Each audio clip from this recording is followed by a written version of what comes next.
बहुत अच्छा दिन है आज का। मैं सही तरह से ड्यूटी करके अपनी ड्यूटी पूरा करके रिटायरमेंट आया हूँ। तो ये आज का दिन बहुत अच्छा हुआ मेरे लिए। मैं घर पहुँच गया हूँ पूरा अपना ड्यूटी करके। मैंने ड्यूटी एक्चुअली में जो फौज में है ना बहुत कठिन है, लेकिन फिर भी जो बंदा अगर फौज में भर्ती हो गया उसको जो गाँव में रहता है कहीं भी रहता है ये लोग को इज्जत देना चाहिए। मैं आपके चैनल के मैडम तरफ से ये बोलना चाहता हूँ, जो फौजी आदमी है बेचारा इसको कहीं जाता है तो इमरजेंसी जाना पड़ता है, तो इसके लिए कहीं सिविल आदमी को पता नहीं है तो इज्जत कैसा करना है। तो आपके चैनल के मतलब ये मैसेज पहुँचाना चाह रहा हूँ, जो हमारे फौजी भाई है जो कहीं भी रहता है वो बहुत तकलीफ में रहता है, तो इनको इज्जत दे। इससे ज़्यादा मैं क्या करूँगा, अभी घर परिवार ठीक ठाक रहे हमारा, अपने पूरा ड्यूटी ख़त्म करके आज ये जो गांव वाले ने मेरे लिए जो किया है, इसलिए मैं तहे दिल से शुक्रिया करना चाहता हूं। इसलिए बहुत धन्यवाद है जो मेरे ये बड़े भाई है, ये मेरे वाइफ है, बच्चे हैं मेरा ये सारे। तो इसी खुशी में आज हम इंजॉयमेंट मनाएंगे, थोड़ा सा सेलिब्रेट करेंगे जो रिटायरमेंट जो आया है।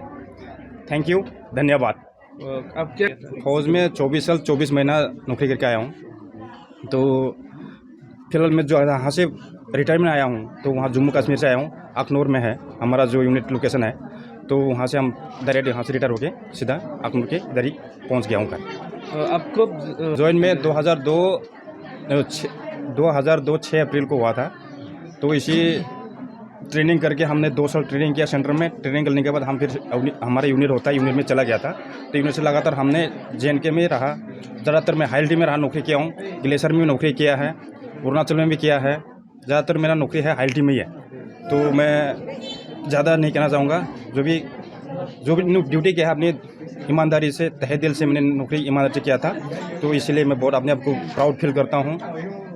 और जो हमारा जो साथी है घर वाले, जिसका मेरे जो हो सके तो घर में फौज में भेजना चाहिए।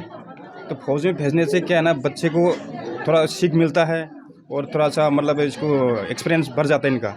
तो तजुर्बा कैसा, मतलब बुजुर्ग आदमी को कैसा इज्जत देना है। तो मतलब कहीं सिविलियन और फौज में बहुत फ़र्क है, लेकिन जो फौज में डिसिप्लिन है तो उसको समझ आता है कैसा, मतलब कैसा रहन सहन है, कैसा रहना है, बुजुर्गों को कैसा इज्जत देना है। ये बहुत सीखने को मिलता है फौज से। हमारे इसे सिविल माहौल में ऐसा नहीं है। इसलिए मैं भी चाहता हूँ कि जो हर घर में ना जो चाहिए बच्चे को अपना फौज में भेजना चाहिए।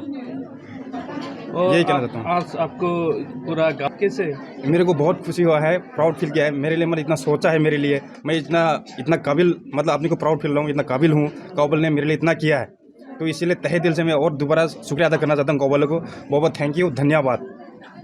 मैं शामिल तो हुआ था लेकिन ऑपरेशन जाहिर करना नहीं चाहिए। फिर भी मतलब मैं JNK में RRB काटा हूँ। JNK में ज़्यादातर फर्स्ट पोस्टिंग मेरा JNK में था, तो उसमें LC में था। तो इसमें हमारा थोड़ा टास्क मिला था हमको, जो हमने टास्क पूरा करके फिर नीचे आया। फिर आने के फिर दोबारा हमको JNK में मौका मिला ग्लेशियर जाने का। ग्लेशियर में बहुत कठिन है नौकरी करना, जो ग्लेशियर काटा है उसको पता है। लेकिन वहाँ जो मतलब मौसम इतनी ख़राब है, ऑक्सीजन कम है, फिर भी फौज वहाँ रह रहा है। अपने जो सिविल भाई के लिए, जो सिविलियन के लिए इतना सोचता है, मतलब इज्जत इतना देता है, जो वहाँ जो फौज आदमी सोचता है कि हम थोड़ा तकलीफ झेल लेंगे लेकिन सिविलियन को हम कुछ भी होने देंगे। अपने देश के लिए मरता है फौजी आदमी, अपनी जान कुर्बान दे देता है, कुछ सोचता नहीं अपनी जान के लिए, कुछ भी मतलब लापरवाही उसके लिए करता नहीं है। तो इसलिए सिविल आदमी को भी थोड़ा सा फौजी आदमी को इज्जत देना चाहिए।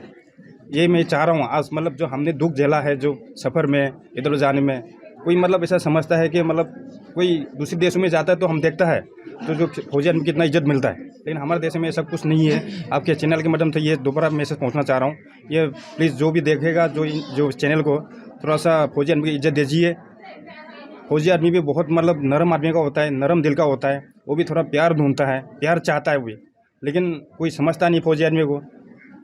ज़्यादातर वहाँ हमने देखा है, तो क्या बताऊँ अभी।